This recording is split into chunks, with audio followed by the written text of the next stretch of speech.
Good morning, interactors, to episode 79, I believe, of X to Interact. If that's not right, it's probably 80, one of the two. We're talking about Pokemon Scarlet and Violet today, which just came out this past week, I believe Friday, actually. We'll have some more talks on God of War, and I'm sure we'll get into discussions about like optimization and things like that. I guess we'll start with Pokemon. Now, there's been a lot of controversy regarding, like, obviously the elephant in the room, which is the optimization on the games. That's really been the only knock I've seen towards them, though, which is, I don't know, which is largely what I kind of reflect in my thoughts so far. But I guess I could get into it if you guys have any questions for me when it comes to that stuff. I did play a few raids, so there's some multiplayer stuff there, and yeah, if you guys Steven, which Pokemon did you pick anyway? Which version? All right, so I did Violet. That's my version. Why did you pick Violet? Wait, question from the press pool. What is this bullshit that they sell 2 games every time? All right, that's the Pokemon cycle for you, baby. It's called greed. It's the way it is, sir. It's been that way since the 90s. We don't question it. Well, We're the only ones that can get away with it. It's fucking bullshit. You need to revolt. No, sir. Question by we, not me. The people that buy Pokemon need to revolt. Question from the press, right? Now, question to the press. Do you play Pokemon? No. Okay, well, that's why I'm asking. Like, I don't understand why. Get it? He doesn't get it. These games are being sold in 2s. It's fucking bullshit. Exclusive things in different versions. They want to dip their toe in, you know. That is ridiculous. 2 money pools. They're Scrooge McDucking it over there at the Pokemon company. So. That is an absurd. That's absurd. I mean, it is what it is, right? Yeah. You can engage in it, until right? people stand up and don't buy these fucking. That's never gonna happen. Fucking garbage, right? That's never gonna happen, dude. The official reason people like you, Steven. Oh, dude. Oh man. Some people buy both versions, you know, so they can. Yeah, the fucking those people are crazy. I don't do that. So I don't participate in that. Unless you're like buying one copy for you, one copy for someone else. That's a little crazy for me, in my opinion. Like maybe they're the same games. I might get one for my kids. So I can't really say that. Yeah, exactly. All I'm saying is you don't see them out here selling 2 versions of fucking Pokemon Go. There's only one Pokemon Go. Okay. So Pokemon Go and Pokemon Go. First off, Pokemon Go is a free game. Not for long. Not if you can't control yourself. Secondly, and you don't have to engage with this. This is optional, right?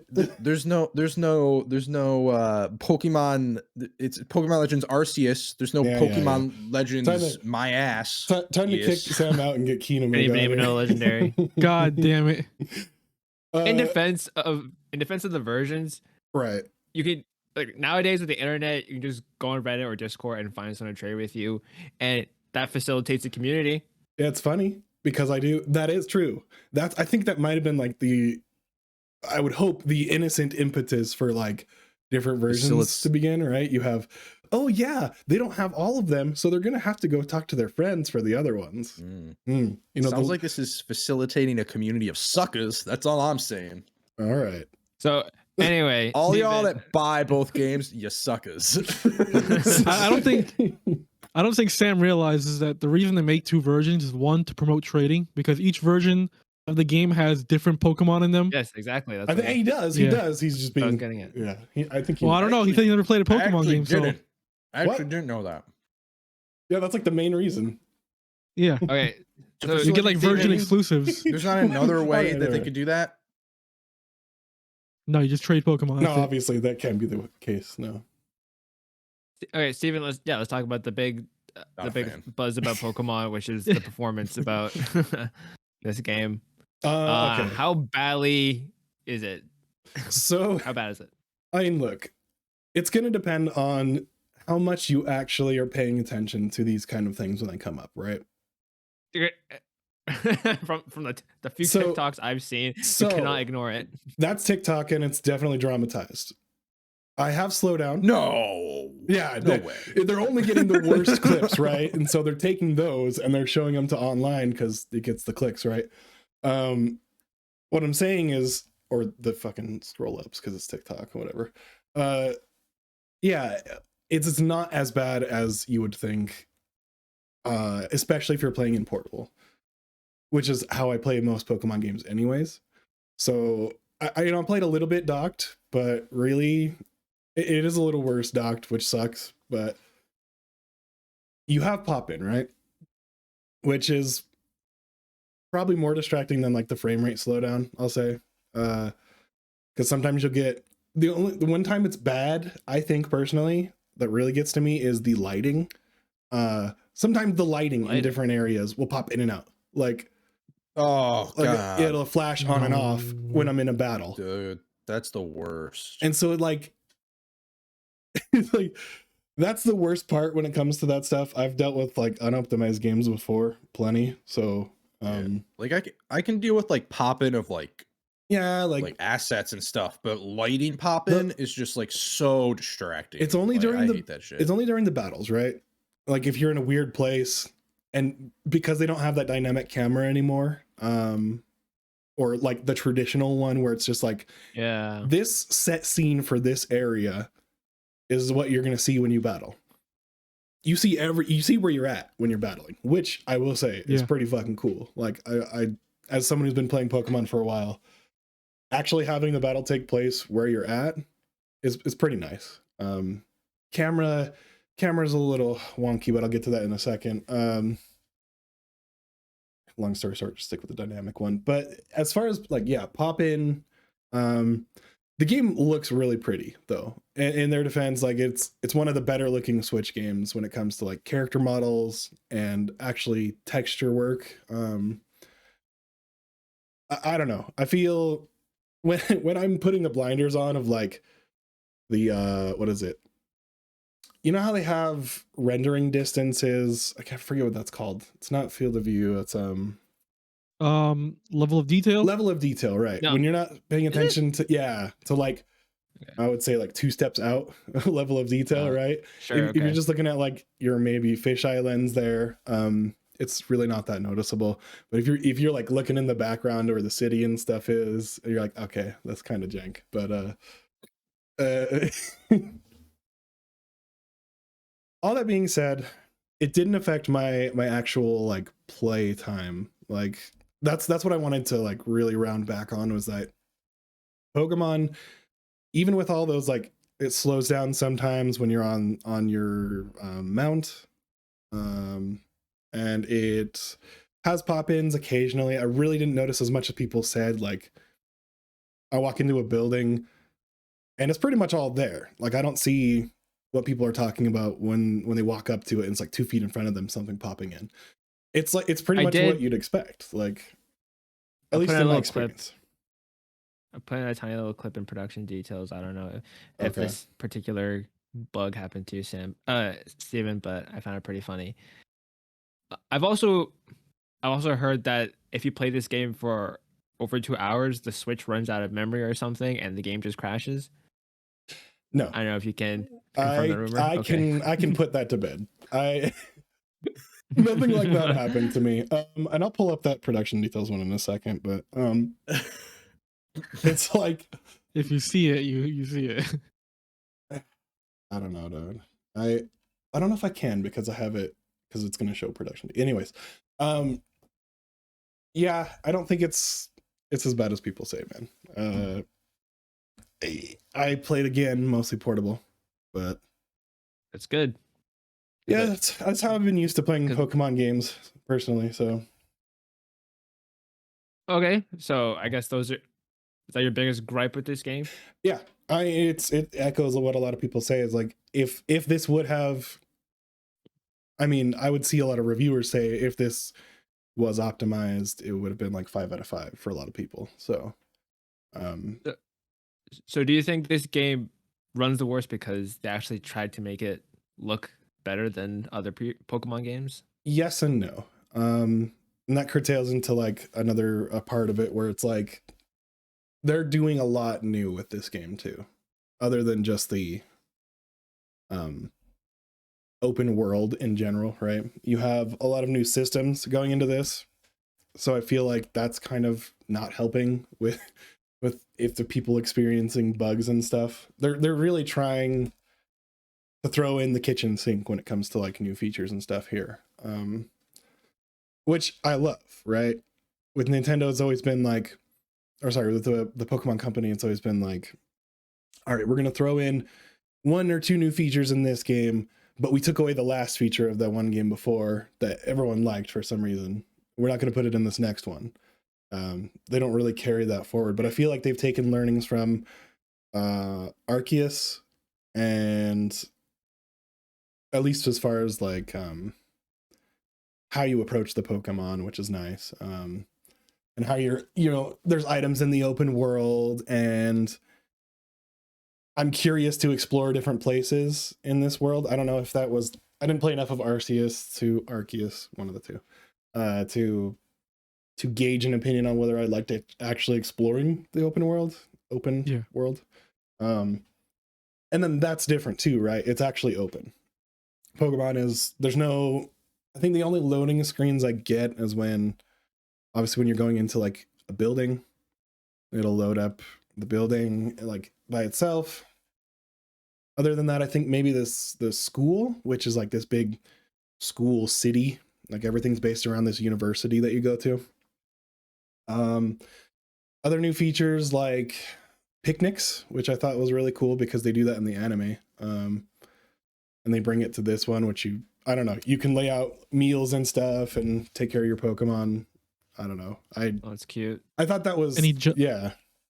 What are you saying? Any jelly donuts? Not yet. I haven't seen a jelly donut. If you get the joke, if you get that joke, you know. Yeah. There was a tasty sandwich. A couple of them. I just want to fit in. So for context, Sam, in the anime, in the dub version, Brock's holding a fucking rice ball, and he says it's a jelly donut. Well, he's going to. Fucking localization, yes. He is going to.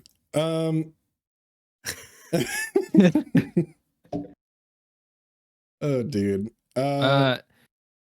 So Steven, explain these supposedly three separate quest lines that you can do in Pokemon. Yeah, so with that, sorry, I was trying to get B-roll up, but it wasn't working. The 3 quest lines go, you have Titans that you're going after, which are just these giant Pokemon, or they're more difficult, bigger versions of the normal mobs that you'll see around. There's some special things about them. They eat these, it's called Herba Mystica, right? It's this pink, it's this pink herb that there's some shenanigans going on. I'm not far enough to see how deep the rabbit hole goes on Herba Mystica, but I think Arvin is his name. He sends you on. He's like the white-haired dude with the backpack, the explorer-looking guy. He sends you on one of the quests, and so when you get to the main town, after going through like your graduation, it does like a little montage of you in the school and stuff. And for like essentially your thesis, right? You're going out and doing a treasure hunt. Now, part of the treasure hunt is finding your treasure, is the way they explain it. And you get approached by Arvin, which has you go after the Titans, and each Titan gives you a badge, similar to like a normal badge would give you in a gym. So I've done 2 of those, and then the other 2. So there's traditional gym battles, which I've done 1 of those now. I'm about 15 hours in, so Kino Mega probably has more. I would be curious to see like what his experience is, because you can approach these at any way you want, which is cool. Other than the Team Star bases in Violet is what it's called. And that's the last one, where you're going to these, and it's essentially like Far Cry outposts is supposed to be the idea. You can't really approach them any way you want. Like if you try to go through the back, over the top of the mountain, there's one situated in like a valley. If you go over the top of the mountain, it'll stop you. It'll go through like a cutscene. They're like, hey, if you want to come storm our base, come ring the doorbell and do it like a real trainer or something like that. Like you can't do it from this way, and it'll teleport you out to like another area. Which I was kind of bummed about, but you know, we're not quite there yet with a level of freedom in Pokemon. So will we ever be? I don't know, man. With those ones, you're sending out your Pokemon in a new feature called like auto battling, right? Yeah. So I don't know if they had this before. I think this is a new feature. Like, I believe so. Yeah, you press the R or R1. Whoever's first in your party will be sent out. And in this case, it's the first 3 in your party. And they swap out when they get tired or too exhausted, right? The idea is in 10 minutes, I did like the fire, because each one is themed around like Kinmigo was saying like the gyms, Team Star, and Titans all have their purpose, right? And so they all play into like a bigger thing, I think, right? They'll all tie together at some point. The one I played was the fire one, and she's got like I don't know, I can't remember what it's called, but it's a giant hot rod. Giant hot rod Pokemon. And it actually, I went there under leveled, so they messed me up the first time I went there. Which was kind of cool to see, honestly. I don't know. I feel like having that ability to just tackle the things. Yeah, like, so everyone else was fine. Like, I beat the grunt in the beginning, and I beat like the 30 Pokemon you have to do in auto battles. And then it spawns you into, like, you can go and then challenge the leader, right, of the base. That's where I left off last night, because I got my face kicked in by that leader. So I just didn't have any, like, it was a type matching thing at that point. So yeah, and you can run into Pokemon. That's what I wanted to touch on too. You can run into Pokemon anywhere, that, because it's not like, hey, this zone has this level of Pokemon. You could run into a Pokemon that's just like, I don't know, 10, 20 levels above you if you wander out far enough. And so I really thought that added some dynamic play to the game, rather than just being like, okay, we're going to go to the 8 gyms, we're going to do Victory Road, where the game's over. So would you say this game is more difficult? Yes, absolutely. But if you're following, so they have things like, where should I go next at the Pokemon centers, right? And then the Pokemon centers are combined, mashed up with like the Mart and a TM maker, which is cool. I'll get to in a second. They're all in like one thing. And if you go there and you ask the Pokemon Center lady, like, all right, you can heal my Pokemon, but also one of the options is, I'm lost, where do I go next? They'll give you like the level suggested where you go next. Yeah. So you can follow that and not get your face kicked in, and I'm sure that's really nice for, you know, for younger people who need the help to find where they're going. And it'll be nice when my son picks it up, because he's in a Pokemon too. He won't be like, hey dad, where do I go here? Or I'm getting beat all the time by these Pokemon. So they still have that balance there. But for me, I was just wandering around doing whatever I felt like at the time.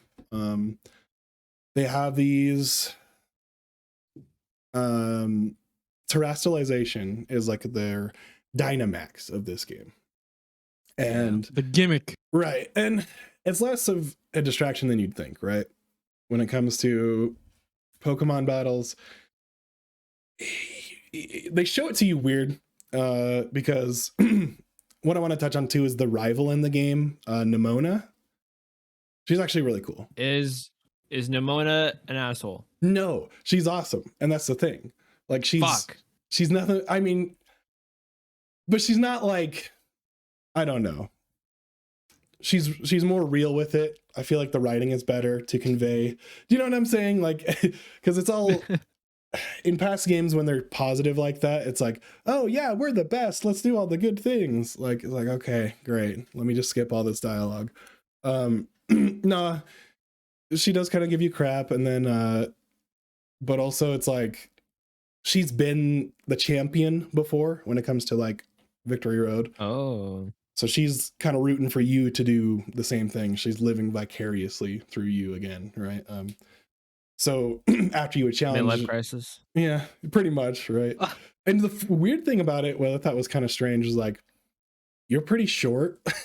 You can't change your height at all, right? You can't. Yeah. So like she's super tall when it comes like versus you. So I just thought it was a little weird. I don't know how old you're supposed to be in this game. It doesn't implicitly explain. So I don't know what the dynamic here is. Is she like a 30-year-old who's just like hanging around the university or something? I don't know.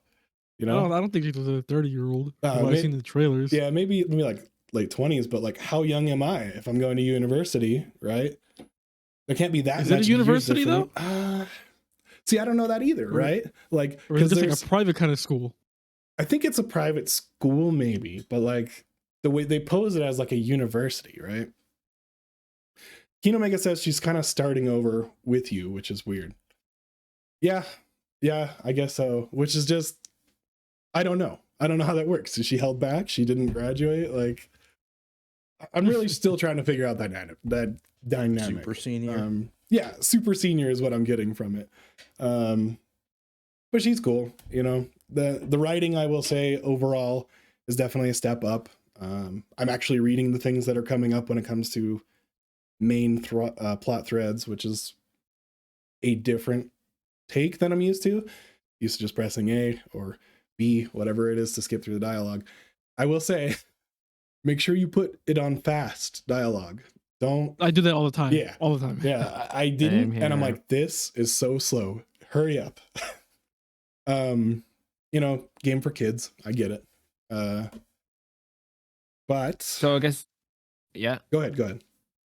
No, I was gonna end it off. What do you got? Yeah. So overall, I had like a few notes here. I just wanted to touch on make sure I touched on before I ended this. They'll be quick. Things of note that I really liked in the game. Also, yeah, Gimme Ghoul coins. Now, excuse me? Yeah, Gimme Ghoul. So he's like the Ditto kind of the game. They can transform into different forms. And the first time I encountered a Gimme Ghoul, which is Gimmi Ghoul, is when you transfer to the top of a tower and there's a chest. You're like, oh, a chest in a Pokemon game? I should open it. And you open it and it attacks you, right? Because it's... Oh shit, it's a mimic. It's a mimic, right? It's a mimic. But it says chest form. I've not encountered another form, and I'm guessing there's more of Gimme Ghoul. So, but the cool thing is, and I'm sure this currency is going to be used somewhere, I've not found it, is he dropped like 60 coins, and monsters and stuff, they drop items when you, I guess, defeat them, right? Like you'll get feathers from birds, you'll get tufts of fur if it's a furry thing, and then eggs with some Pokemon, that kind of thing to craft. It's all for TMs. You can craft. So I don't know exactly how it works, but there's a list of ones that you start off that you can craft, and you earn more recipes, I think, by getting like different more badges, right? Which is you can catch more Pokemon, do more things, they'll listen to you, kind of thing, like the past games. So I think you get more TMs that way, but you have to craft each one. So the kind of balance there, I don't know how people are gonna be on it, if they'll get annoyed by having to craft the moves they want every time. I found it engaging because then you're going out to get these parts to then make the move that you want to assemble a team. Kind of cool. Kinomega says you have to get coins to evolve him, which is cool. That's a neat way to evolve that Pokemon. One more thing. So a couple more upgrades for Miraidon. Well, at least Violet. It'll be Miraidon, which is your mount. When you do the Titan battles, at least the first one I did gave me the dash ability for Miraidon, so you can boost to go quicker. But if you run into a tree, it'll knock whatever's on the tree or wall off, and you'll get stunned a little bit and the Pokemon will attack you. Yeah, there's a giant Titan battle crab, which I thought was really cool. I can't remember the name of it. I picked Fuecoco as my starter. So is that the fire one, right? The little fire crocodile. Should have picked Quaxley, dude. That little sassy duck. Fucker. I know. The grass starter speaks to me. Yeah, that's what I mean. Like everyone, I like it because I like Totodile. So crocodile. I mean, Fuecoco. He looks like a cute little fucker. So yeah, he's got bite, and so Quaxley just looks like sassy. He's so sassy.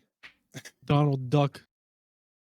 What else? Oh yeah, the world is huge. That's one last thing I want to touch on is that it feels massive, and I think it is.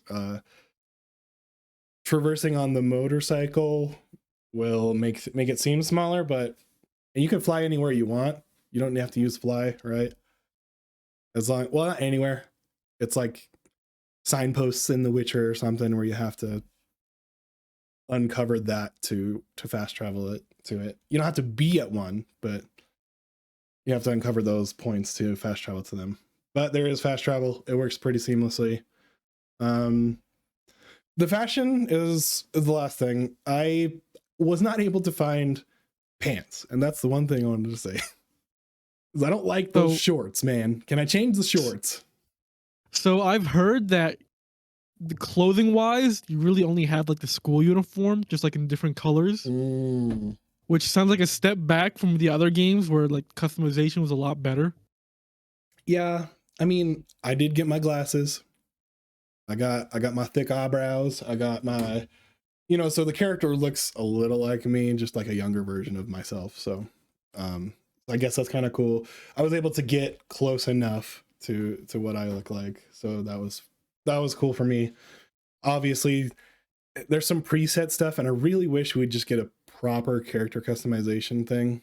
Kind of like an Elden Ring. I don't know if it'll get that deep, but like at least some more options than like, here's the 10 presets of the men and women looking things. And then, I don't know, girl and boy, because I don't really think that they're old enough to be men and women. I'm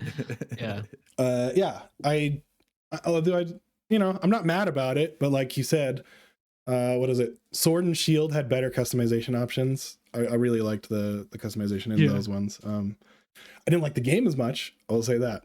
Overall, I'm sitting at like a 4 or 5 out of 5 if we're ranking my experience so far with the game.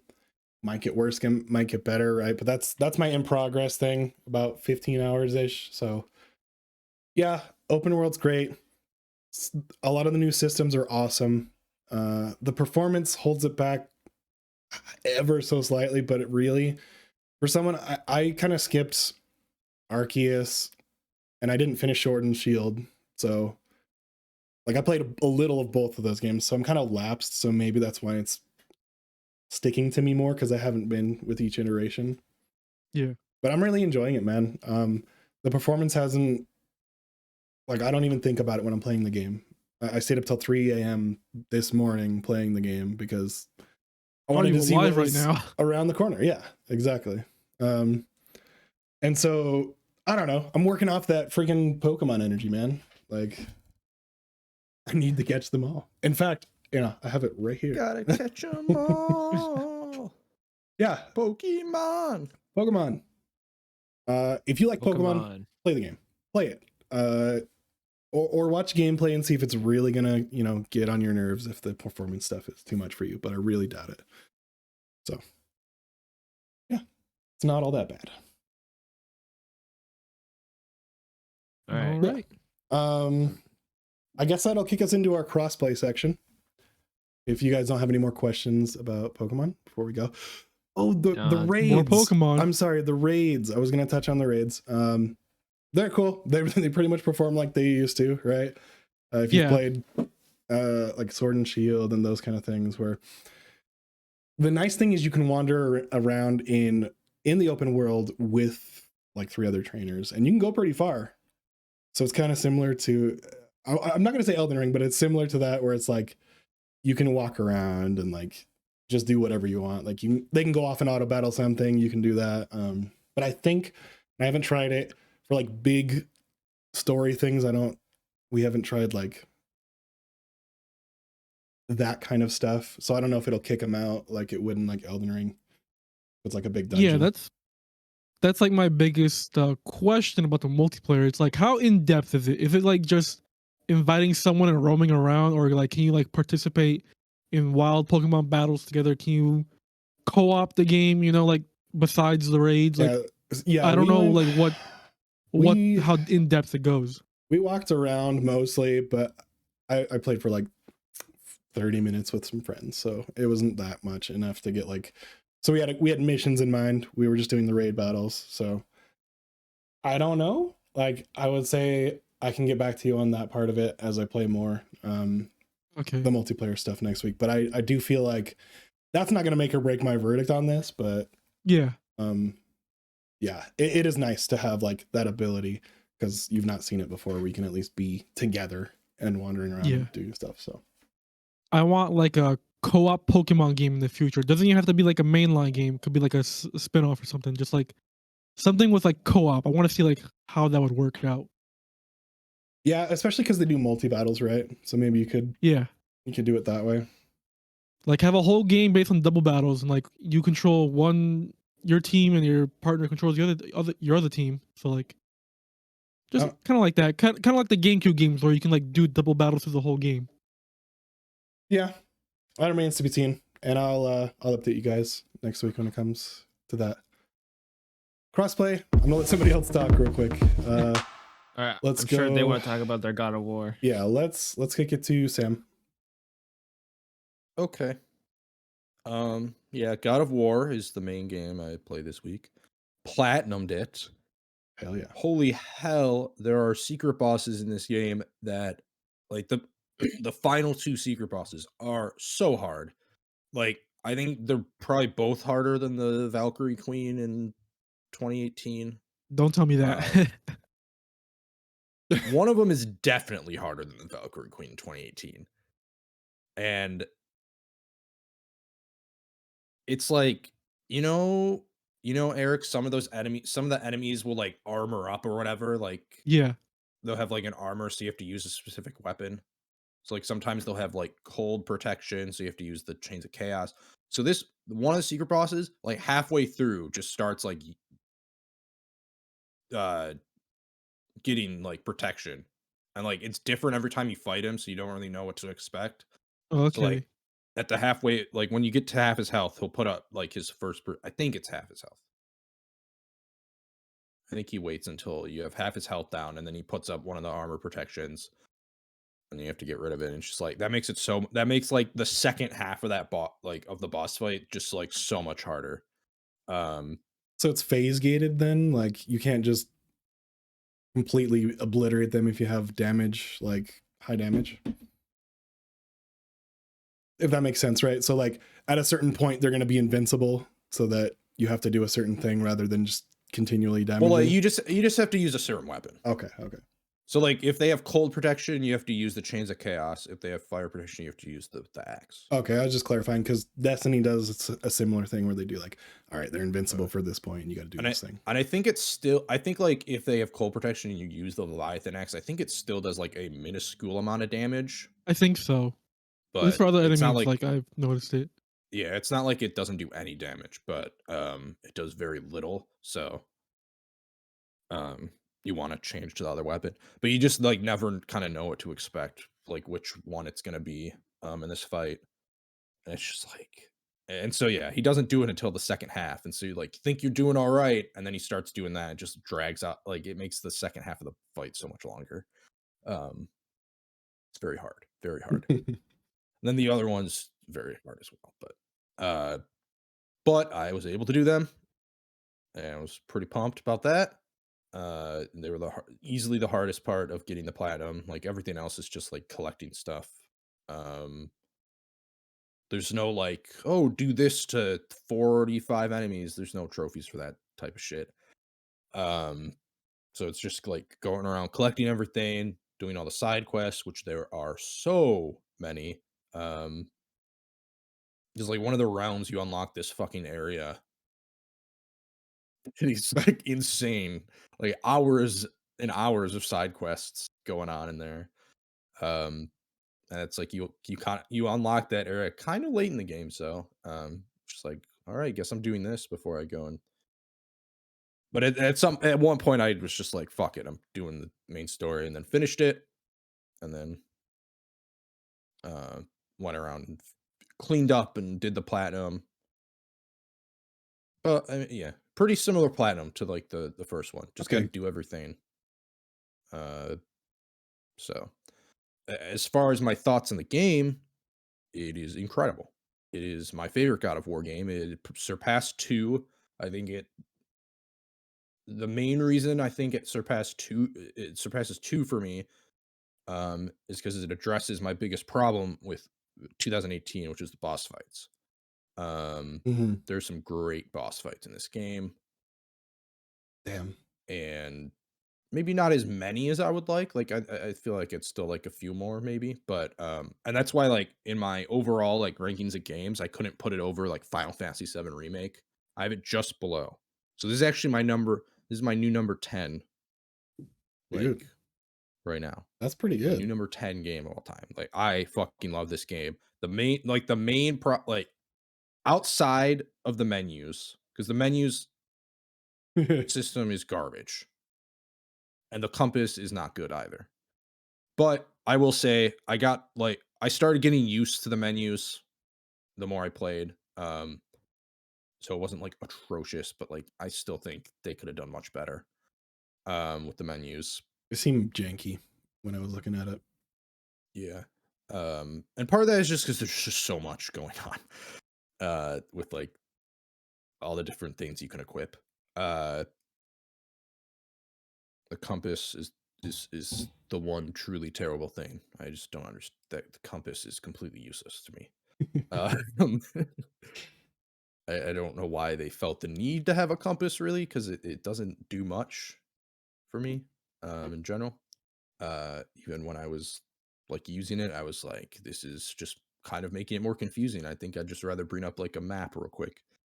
But like outside of the UI trouble, like I was having fun the entire time I was playing it. There was never like a moment of like huge frustration for me. To me, there's not like in Spider-Man when you have to play as fucking Mary Jane or whatever. There's none of that bullshit. There's none of that bullshit where That's I'm good. like, I fucking hate going like if I ever replay through this game, like there's not gonna be a moment where I'm like, oh, this is a drag to get through, you know? Like I enjoyed my time throughout consistently. And like the pacing of the main story is a little bit whack.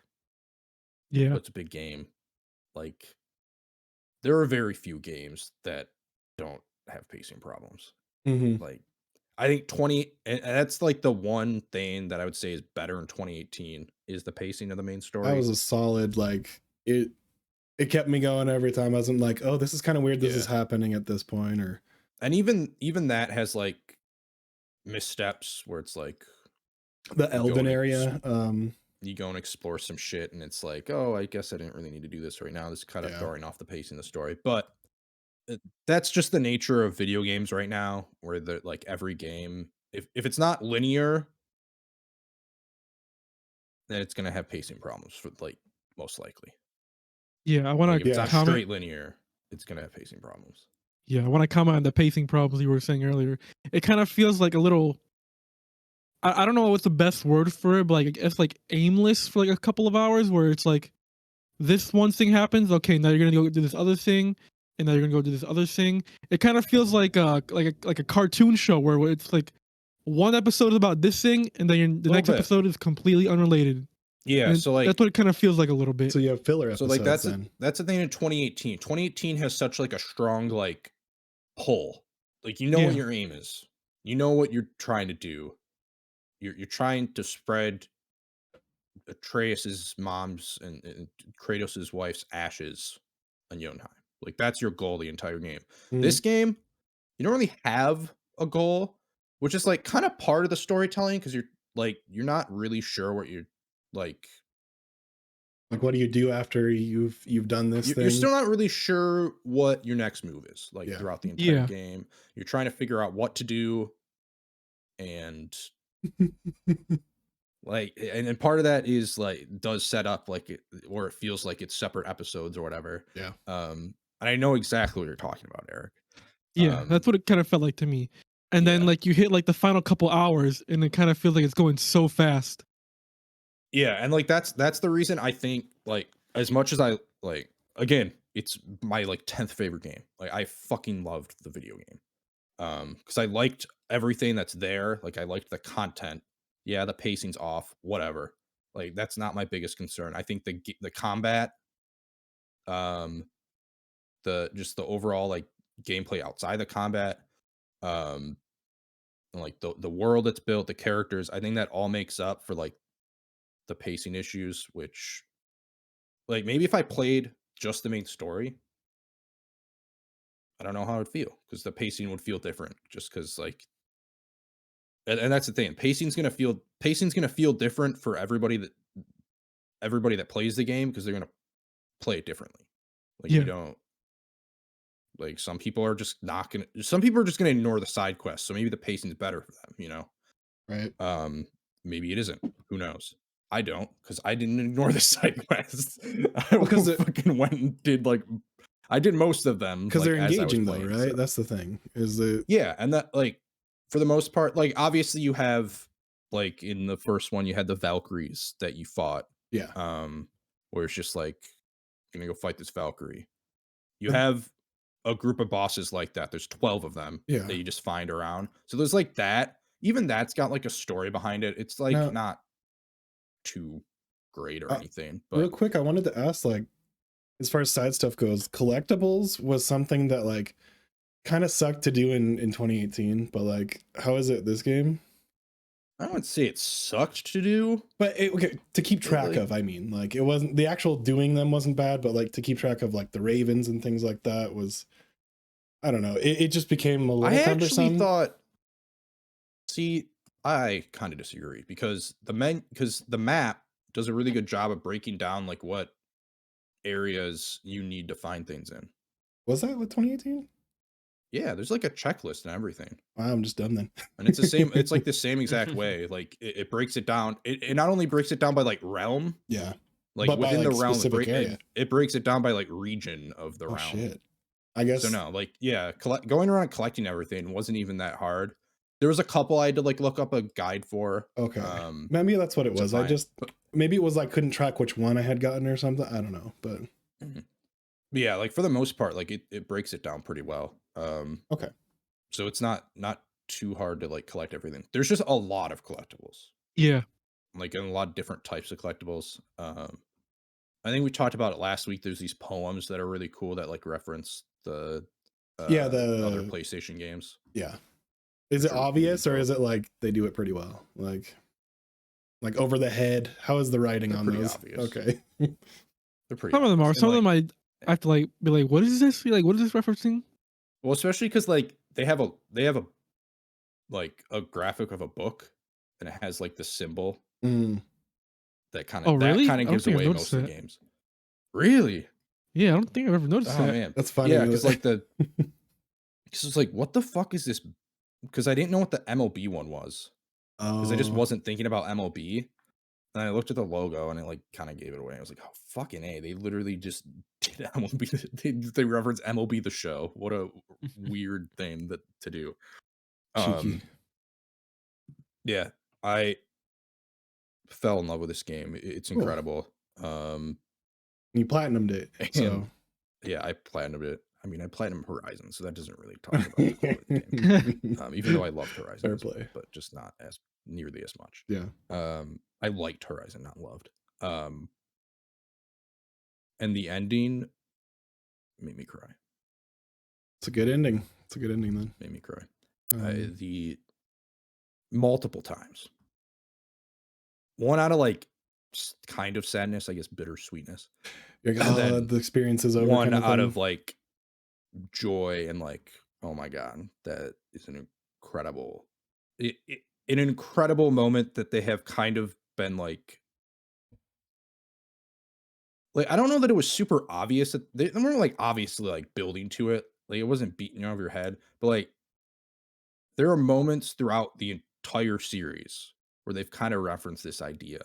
Oh, and they address it at the very end of the main story. Not, I'm like, no, oh see now it's fucking, it's perfect. Like oh my god, might have to play this on PS4. I'm getting chills just thinking about it. I'm getting might chills just have to pick it up on PS4 because like I gotta see. That's the thing. I think if you don't have a PS5 and you want to play, like if you have if you loved God of War 2018, if you like God of War and you don't have a PS5, I would not hesitate to play this on PS4. Okay, I'm gonna have to do it then. Like I don't think there's a reason other than that you'll have to listen to the loud ass fan of your PS4. Yeah, that was the same with 2018. So like, I'm familiar.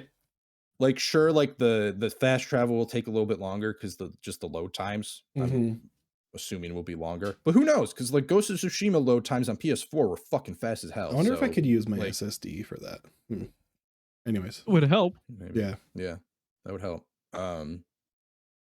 Yeah, cool. Just incredible game. Well, incredible game. Looks like I have another game I have to try to finish before the end of the year. Because I need to say, yeah. What else have you been playing, Sam? Oh fuck. Good point. I've been playing Final Fantasy VII. That's the only other game I've actually played this week. You got to a pivotal moment. You said, very deep moment. So I obviously knew this was coming. Yeah, like, I know she died. Like I'm not. It's a 25-year-old game at this point. I played the remake. Not that the remake doesn't even say that she dies, but or anything. But I know she dies. I didn't really know when she died. I didn't know she died this early. Oh yeah, and then like it's a plot driver for most. Because it told me I was at the end of disc 1. How many discs are there for? 3. 3, yeah. 3. Oh, okay. Wow. Okay, so yeah, it's pretty early. Yeah, you're pretty early. Like I knew it was coming at some point, and I was just not ready for it. And like for like a twist that I knew was coming, it still got you. It still got me. And like it's fucking incredible that 25 years ago they were able to make like this scene so emotional, like with these fucking like janky ass looking character models and shit, like and then cutting to like these pre-rendered like cutscenes that have like completely different art style to the normal game, and like because like the music is incredible. Like, yeah, man. And like before this moment, I was like really not enjoying the game, if I'm being honest. Because like I've had to go to loosely following a guide. Old game is old too. Like yeah, and like I think that's a lot of it. Because like I've had to loosely go to following a guide because like the game's like super inconsistent with telling you where to go. Yes, sir. Which makes, because like sometimes it will tell you, it will be like I'm fine with it not like giving me a fucking map marker. Like I'm fine with that. But like sometimes it will tell you like, oh, we saw Sephiroth, or we saw a man in a black cape going this direction towards this place. Oh, just and you're like, all right, now I gotta go like east or something, like whatever. And then sometimes you'll go to a place, you'll do some like random shit that has nothing to do with anything. Yep. And you'll have no like no guidance from where to go after that. And it's just like, that's how those games worked, man. And it's definitely an age thing. Like they yeah, and it's user like, experience thing. Well, it's just weird that like sometimes they'll literally tell you like where to go. They'll tell you go east towards this place. While not just like telling you go east towards this place, they'll be like, we saw a man in a black cape going east towards I don't know, fucking I don't know. I don't know any of these fucking places names. I couldn't tell. I couldn't tell you off the top of my head either. So you're good.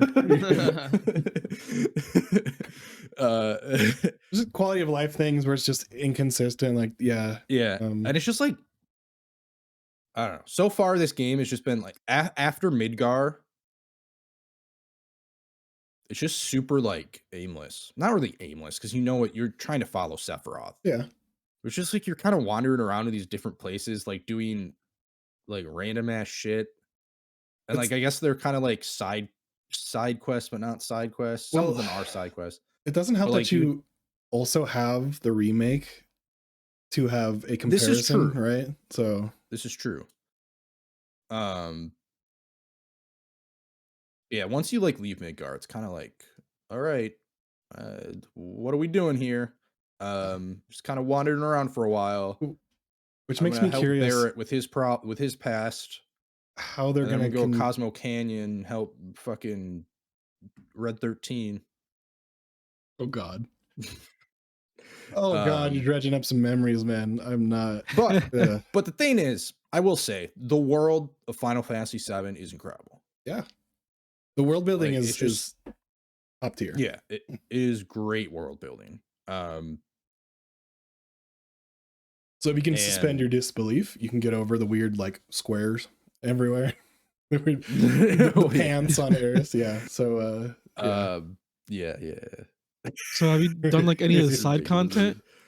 Yeah, so this is what I'm saying. This is before I went to a guide. I ended up in fucking Wutai. Oh no. Yuffie stole my materia. And I was like, this fucking bitch, man. Like, I let you into my party and you steal my materia for me. That's what I was gonna ask. Like, did you get her in your party is the question. Yeah. Because she was optional in the original. Yeah. And the remake makes it seem like she's not gonna be optional, like she's eventually gonna meet up the party.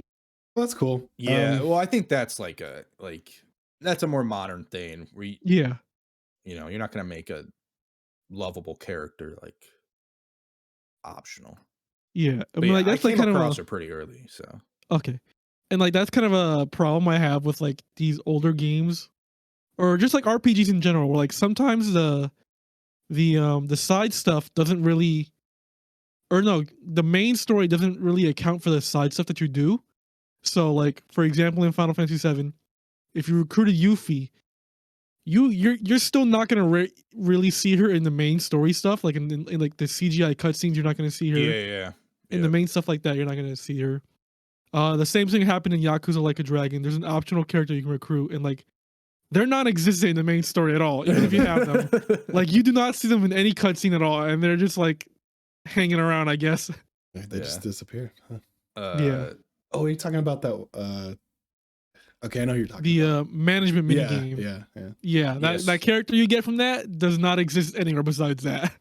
So once she took my materia, that's when I went to a guide, and I'm like, all right, I'm following this guide now, and I'm like loosely following it. I'm not just like straight up like reading it. Like I'm still kind of trying to explore a little bit. But like, I'm just kind of loosely following it to know where I need to go, like for the next step of like the main story. But like I followed the guide to get my fucking materia back, and that was a pain in the fucking ass. Oh my God, dude. The one fight is hard as fuck without not hard as fuck. It's not even the hardest boss I fought yet. But it was really annoying to have to fight a boss without my materia. That's all I'll fucking say. All right. It's gonna happen again in remake. Me? Oh yeah. Come on. No magic. No match. Fuck that shit. Yeah, but in remake it's like gonna be way better because at least it's fucking live combat. So you can just keep whacking away. Well, I can't wait to see what you think of the story going forward when it comes to that. Yeah, now that I got to that part, I'm like kind of back in. Cool. You know, I'm back in. I'm like, Paris. And then one more thing before Cloud. We finish that. Have you seen any mention of Zack yet? Oh gosh. Well, yeah, because like Eris is. Yeah, but like anything else besides that. Because the original, a lot of stuff about Zack is like hidden away behind like sides. Eris talked about Zack saying he's the first person that she fell in love with, which she says in the remake. And then later she's talking about how he looks like Cloud. Yep. Okay. I think that's it. I think that's Stay tuned for Crisis Core next month. Right. And guess what? What's with all these traitors in my party? First, Yuffie took my materia. I think Kate Sith is fucking a spy for Shinra, and she's like being controlled from Shinra. Fucking bullshit. What a twist. What a twist. What next? Is Red 13 gonna fucking eat my face off? You'll have to see. Maybe. You know, I kind of wish you played the original before doing a replay or remake, so you can like see the references and all that stuff. I don't know. Wait a minute. You do see Kate Sith in remake for like one or 2 seconds. That's what that weird ass fucking cat thing is. When they drop the plate. That's funny. Bro, I never knew. I was like always so confused at that scene in remake. I was like, what the fuck is this cat thing that I'm looking at? Like, what is that? And it's Kate Sith. It's literally like the little top of the body. Listen, there's a lot more references. That's wild, bro. References in there. Yep. There's a character from Crisis Core in there, who appears for like 3 seconds, and you'll be like, if you've only played remake, you'll be like, who the hell is this guy? But if you played Crisis Core, you know. At least I knew Johnny was in the original, right? What? All right. I would love to hear more about the comparison between the two, but we need to let Gaff get off the bench here. Gaff, what have you played this week? A bit of Persona. That's it. A bit of Persona. Cool. Fifth playthrough. I'm on Monorome's Palace. Okay. That's it. How are you enjoying it, like replaying through? Yeah, it's still good. Okay. I'm following a guide to get the 100%. Gotcha. Or as much as I can on the first playthrough. Because I feel good about doing that because I've already been in it, right? So I don't care. Yeah. I mean, I'll probably do that too, just so I don't miss like extra stuff from where I was. I'm gonna brag a bit here. Oh gosh. The only guide I use is to like know what the correct answers are for the confidant answers and the school answers. Yeah. But other than that, I didn't use like a scheduled guide that like tells you like the optimal day to do stuff, and I got like 100% the first playthrough. Nice. Oh my goodness. Jeez, wow, this is legend. Well, I mean, Royal makes it easier because you have a lot more free time. So. Oh, sick. Oh. I'm looking. I still fucked it up when I first played it. So. Yeah. Well, I played the base game twice, so I was like already in the know of like, okay, what's the best thing to do? Okay. To get stats. That tracks then. So that's what you played this week. Did you play some more Halo? At all, Gaff? Oh, sorry. Repeat that. Did you play any more Halo? Yeah. I finally played on the new maps.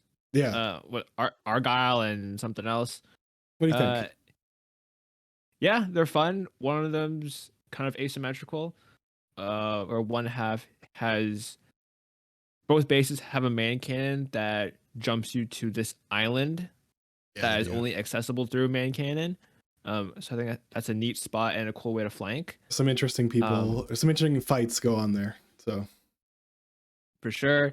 And I pulled off a sick move last week. I was playing Capture the Flag. We were 0-2 and our flags were switched. I hopped on the main cannon to that island, grabbed the rocket launcher, then jumped to their base.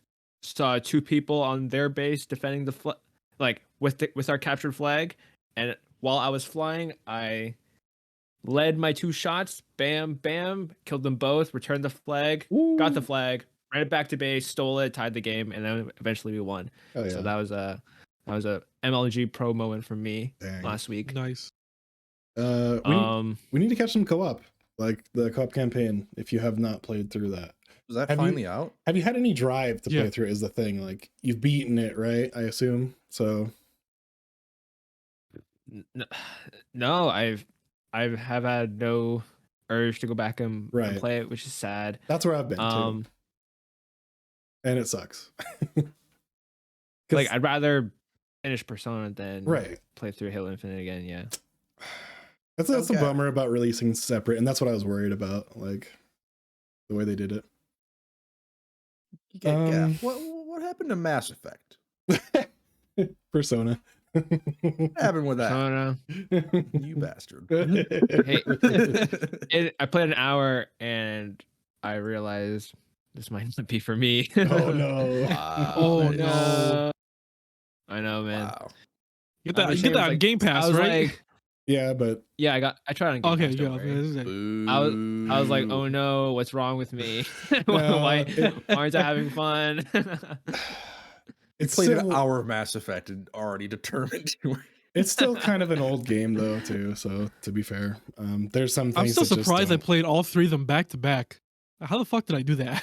Because they're fucking good, Eric. All right. It's because you suspended your disbelief enough. It pulls you Like- through, man. It pulls you through.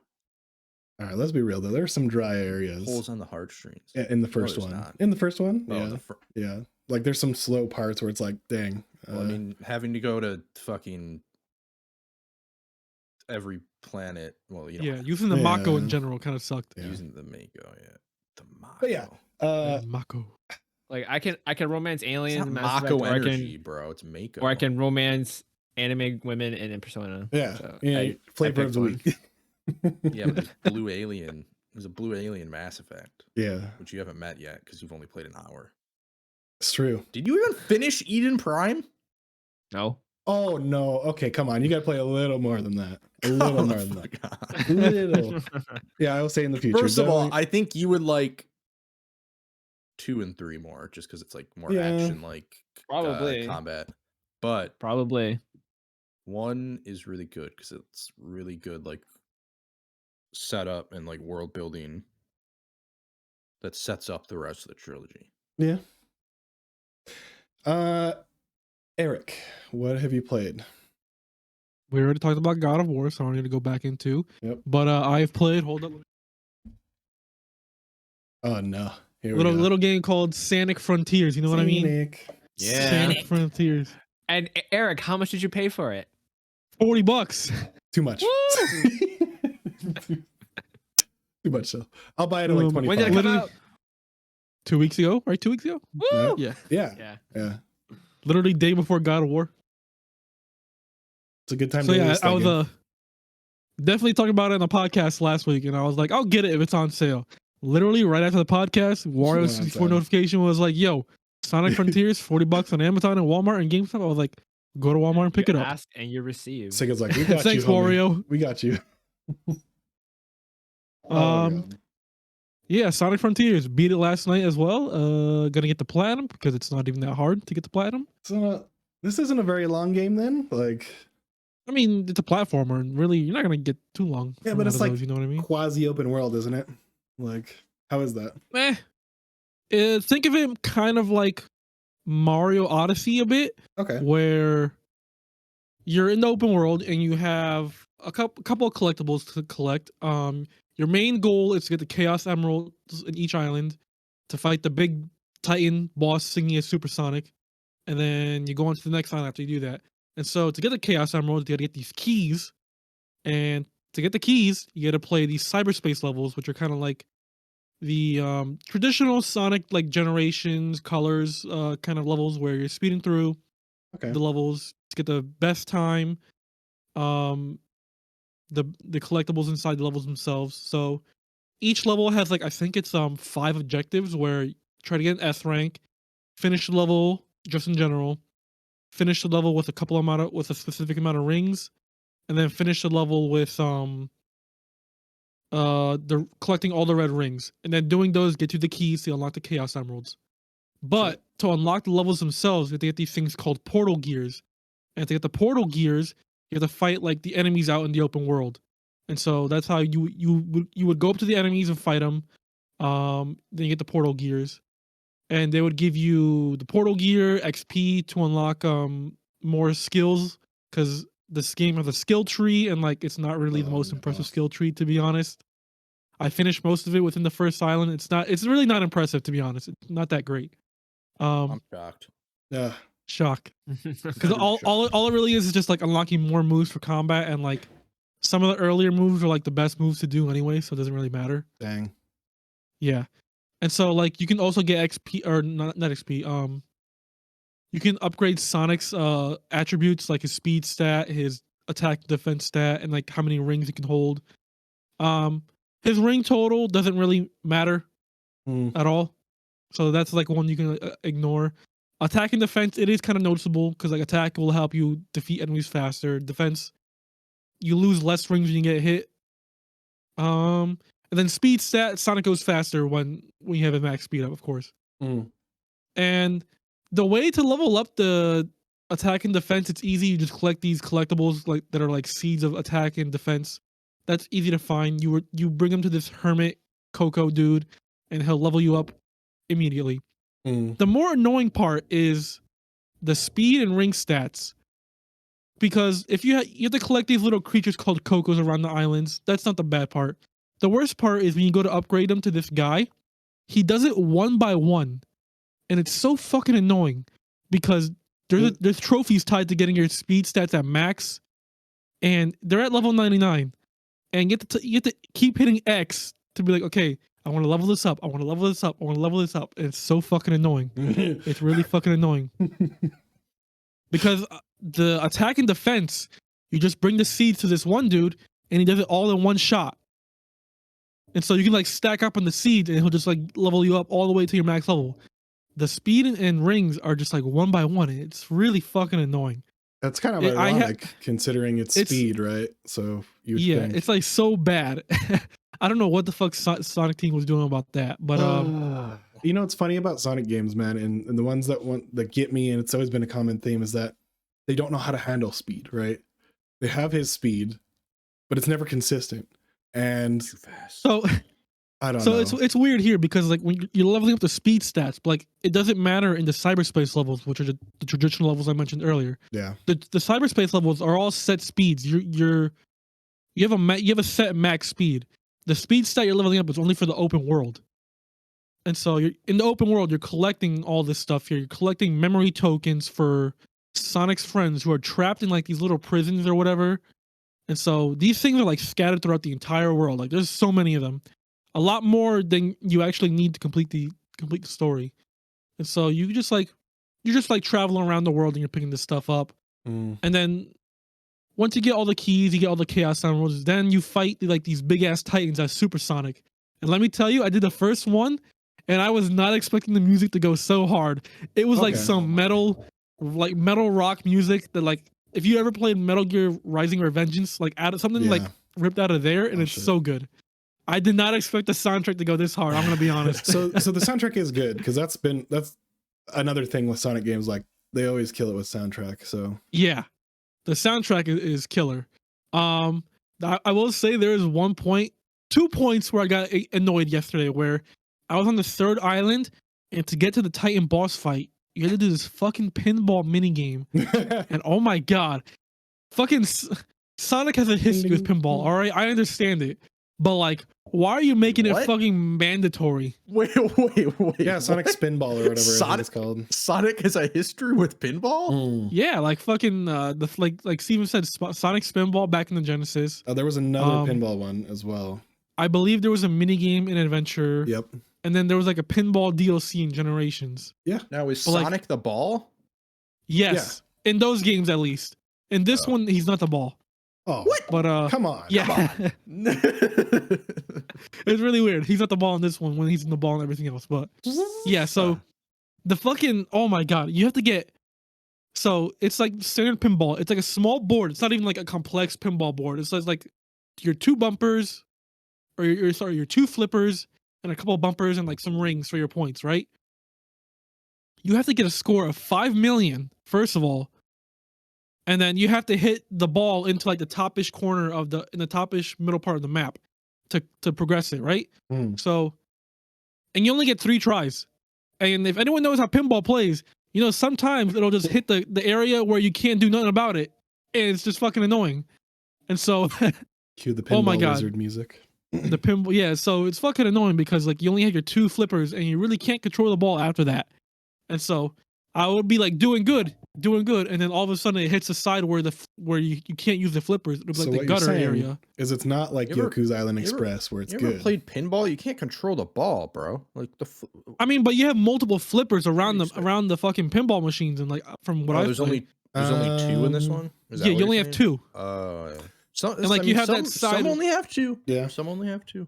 Yeah, but then you only have that side, like, you know, next to the flippers where if the ball goes in there, it's immediately out or whatever. Oh yeah. Yeah. But like it was just annoying where I'm like, I have a high multiplier and I'm like, okay, cool, I'm getting in the groove, and it's like all of a sudden like, oh no, sorry, we're in the gutter.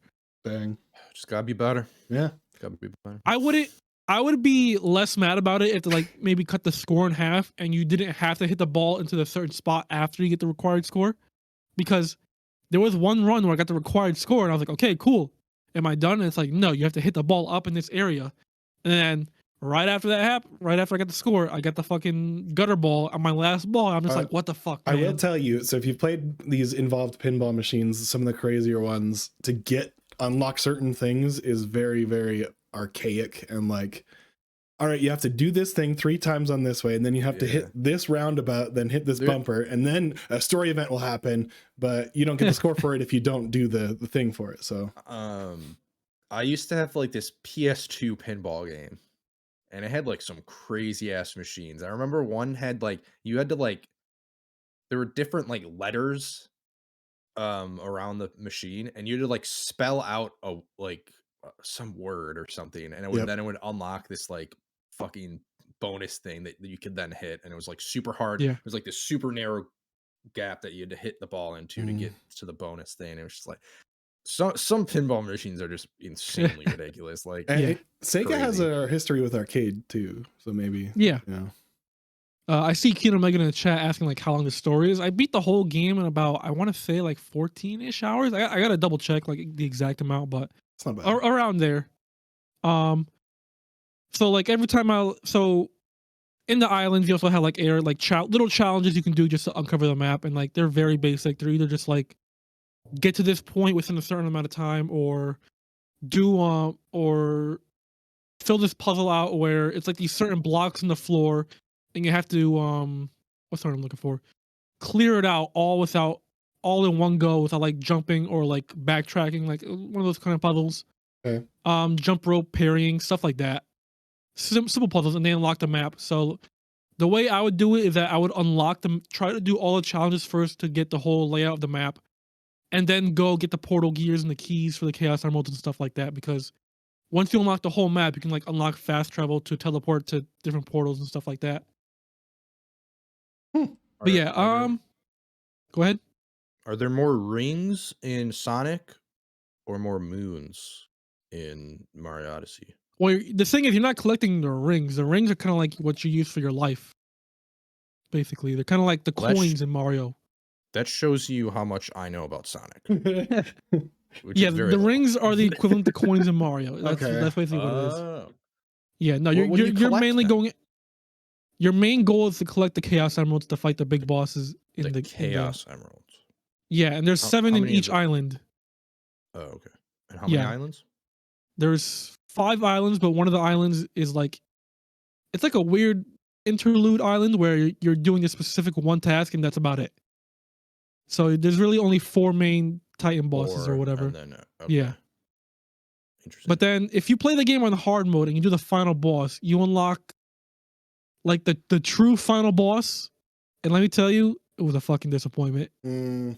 Like it's nothing like Sonic gameplay at all. What it is like, okay, in slight spoilers, there's like a hacking mini game, and if you played near Automata, it's like kind of similar to those hacking mini games there, where you're shooting project.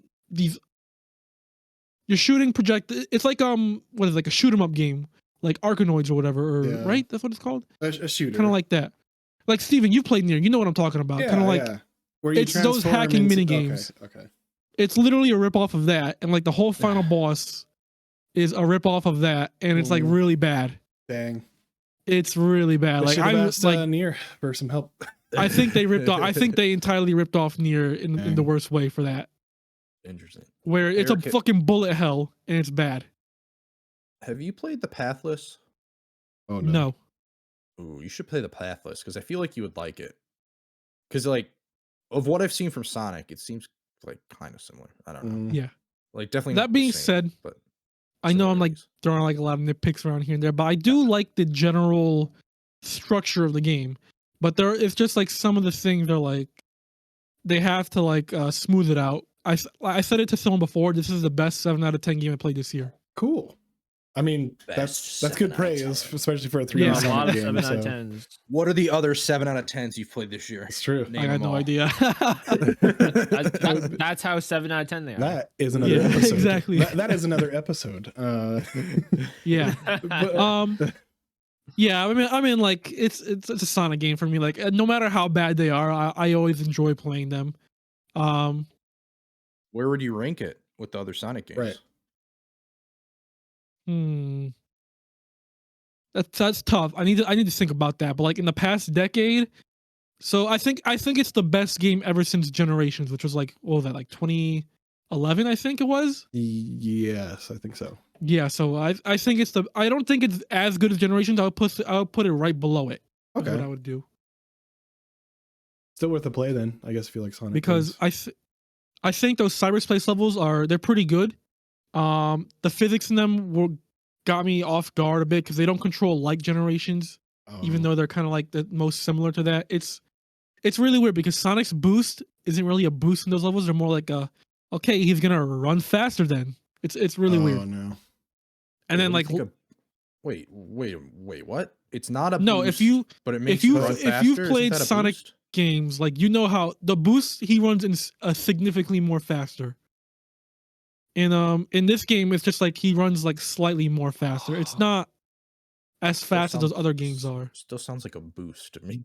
If you watch those other games, you'll know what I mean. And like the levels, they're pretty easy to S rank, except there's one fucking level last night where I was tearing my hair out because the timing to get the best rank on it is so tight, and the way to get it is to just not take the shortcuts at all.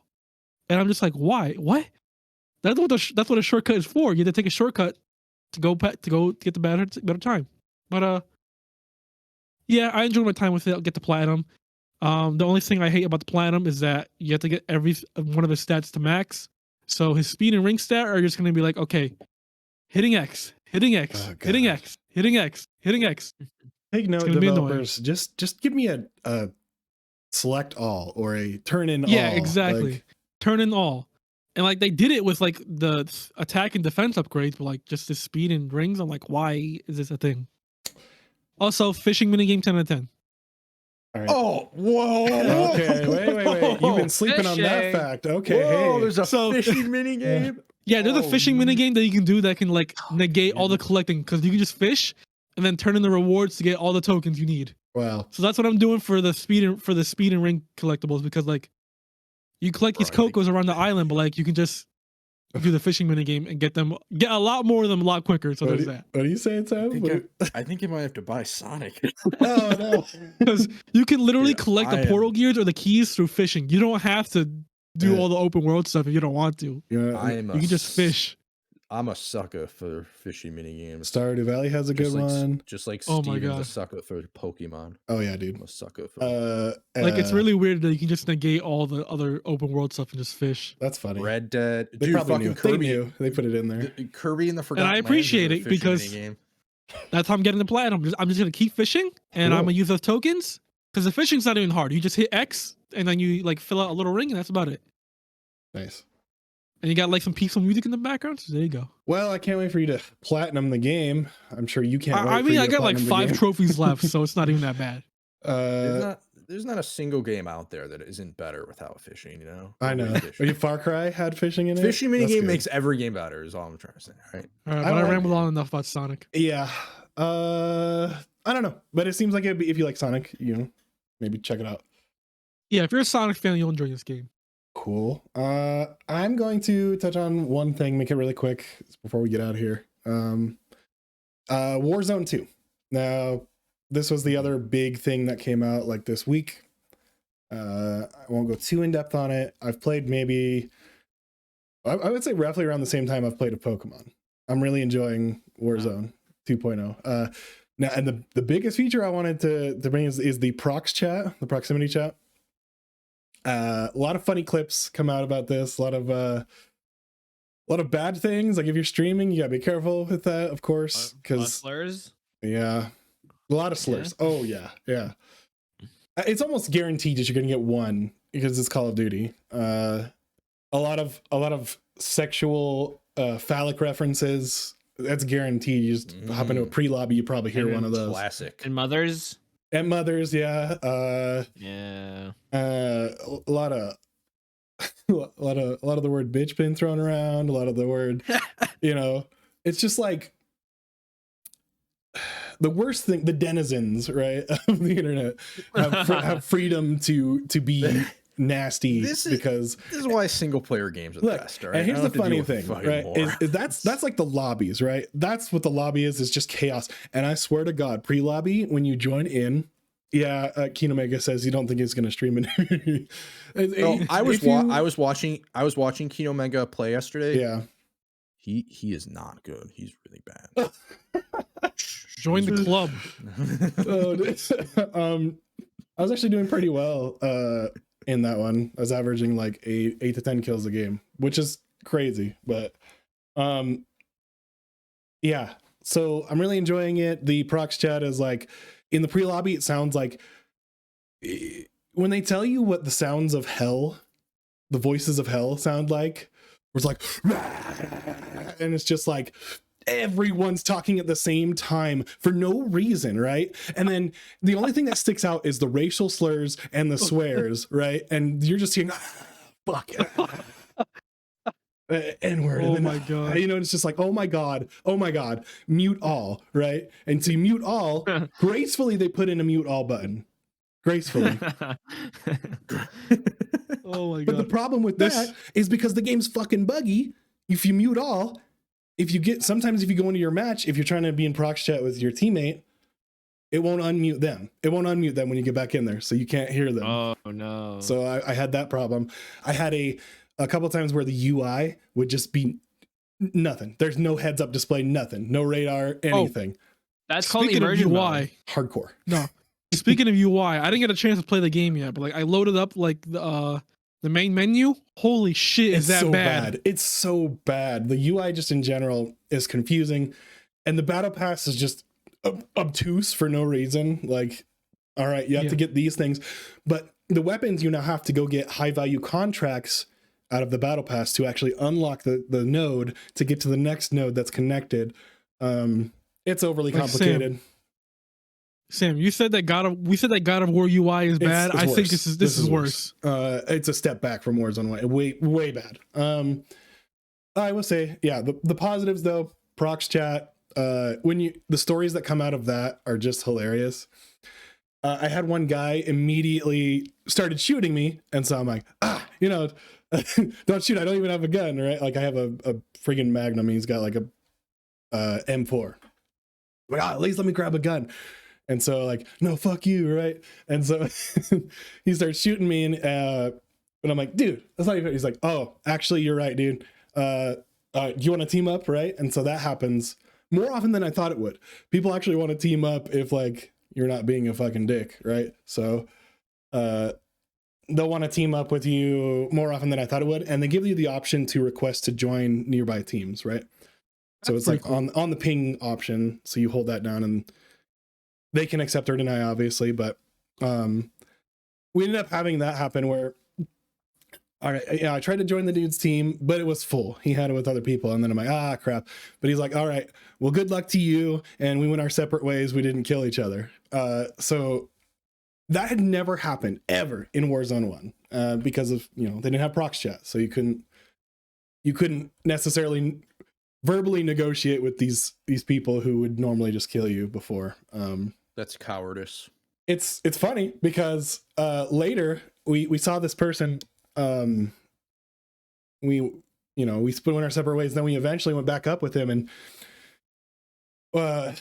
so he's like, "Oh yeah, it's you guys again. You should can you help me out here? We're pinned down and stuff. There's 3 other people." And we're like, "Nah, actually, we're good." And so we try. It's a fuck. So there's things like that where it can happen, right? Where you can betray, and you can, but not if you're in the same team. Like you can't shoot. Like if you join their group, you can't shoot them until I think the final circle. I've never gotten a team, like an ad hoc team, to get to the final circle, so I don't know. But that's fun. The guns feel great, just like they usually do for that. The gunsmith seems about the same as you remember. The game looks a lot better. Like it just runs a lot better. It's a smaller file size too than Warzone 1. Thank God. Right. It's like almost half the size. 1. Yeah.